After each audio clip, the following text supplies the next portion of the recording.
Hello my dear viewers.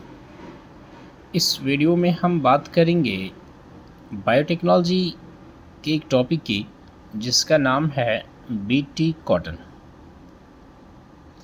Dear viewers, ये जो BT cotton है इसका दूसरा नाम भी है जीएम कॉटन। उसका मतलब क्या गया? GM cotton, GM genetically modified. Clear? धीरे धीरे हम इस वीडियो में इस चीज़ को समझने की कोशिश करेंगे। ये जो टर्म है BT, B stands for bacillus. और ये जो डियर व्यूवर्स ये बैसिलस है, ये क्या है? Bacillus is a sort of bacteria. ये एक बैक्टीरिया है एंड आपने ये याद रखना है, हम इसको बोलते हैं it is what? It is the soil bacteria. ये बैक्टीरिया सॉइल में प्रेजेंट होता है। सो दिस बैक्टीरिया जो यहाँ पे हम बोल रहे हैं, this bacteria is found in soil. Agro, okay, जिसके लिए हम एग्रो भी वर्ड यूज़ करते हैं। तो अब इस बैक्टीरिया में एक प्रॉपर्टी देखी गई। कौन सी प्रॉपर्टी? इसमें कुछ ऐसे जीन्स है जो, इस बैक्टीरिया में कुछ ऐसे जीन है जो जीन क्या करते हैं? जो जीन कुछ प्रोटीन का फॉर्मेशन करते हैं।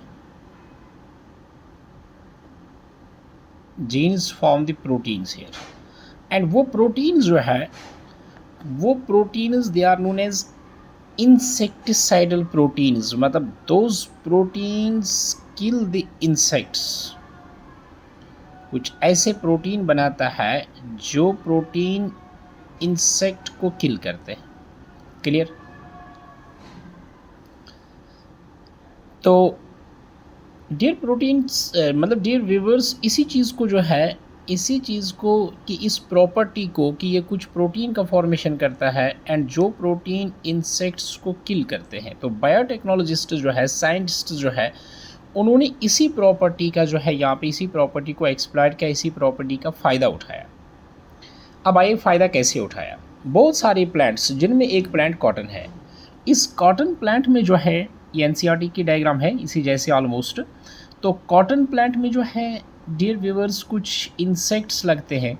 कुछ इंसेक्ट्स जो है वो कॉटन प्लांट पे आते हैं, कॉटन प्लांट पे ग्रो करते हैं। जब कॉटन प्लांट फ्रूट देने को होता है, तो जब उसका जो है वो मतलब बॉल लाइक स्ट्रक्चर बनता है, ठीक है, जैसे कॉटन का एक्सट्रैक्शन हो जाता है, तो कुछ इंसेक्ट्स इनको ख़राब कर देते हैं। आप देख सकते हैं ये एक नॉर्मल बॉल है इसकी, कॉटन बॉल, और ये जो है ये यहाँ पे डिस्ट्रॉयड है, destroyed by the insects.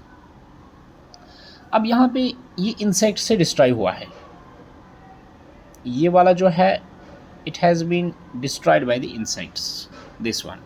Okay, now अब यहाँ पे ऑप्शन है। ऑप्शन ये है कि हम केमिकल्स का यूज़ करें, हम ऐसे इंसेक्टिसाइड्स का यूज़ कर लें जिनसे वो इंसेक्ट्स किल हो जाएं।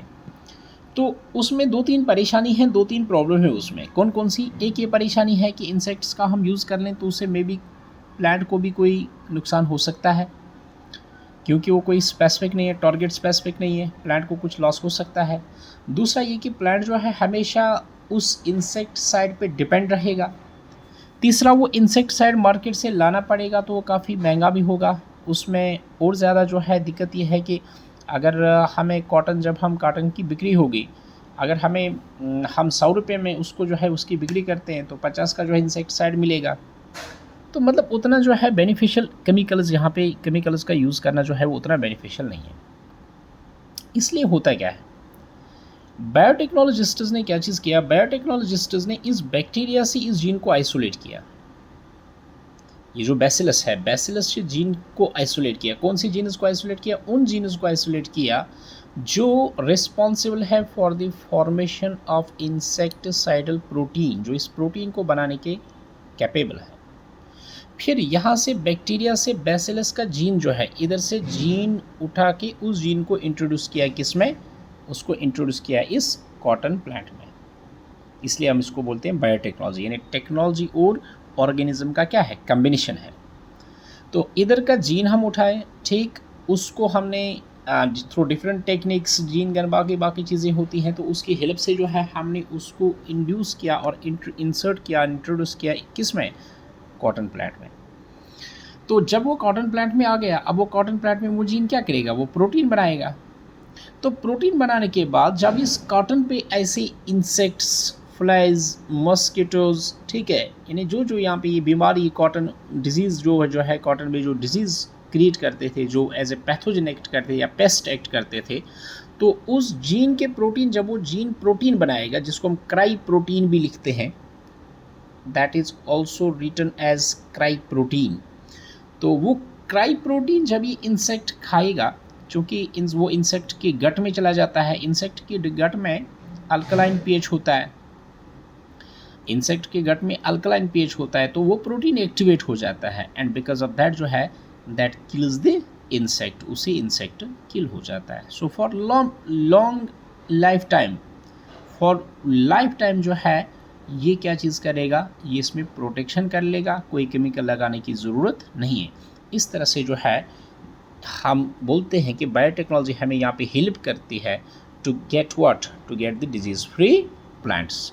दिस वाज अबाउट दी, यानी हमने इसको जेनेटिकली मॉडिफाई किया, हमने एक ऐसा जीन इसमें इंट्रोड्यूस किया जो इसका खुद का जीन नहीं था, फॉरेन जीन को हमने इंट्रोड्यूस किया इस वाले प्लांट में, इसलिए बोलेंगे हम जीएम, जेनेटिकली मॉडिफाइड कॉटन। ठीक, अब ये जेनेटिकली मॉडिफाइड कॉटन हुआ, और कहाँ से जीन हमने लाया था, bacillus thuringiensis, T stands for thuringiensis, एक सॉइल बैक्टीरिया है, तो इसलिए इसका नाम आता है बीटी कॉटन। होप आपको ये समझ में आया होगा।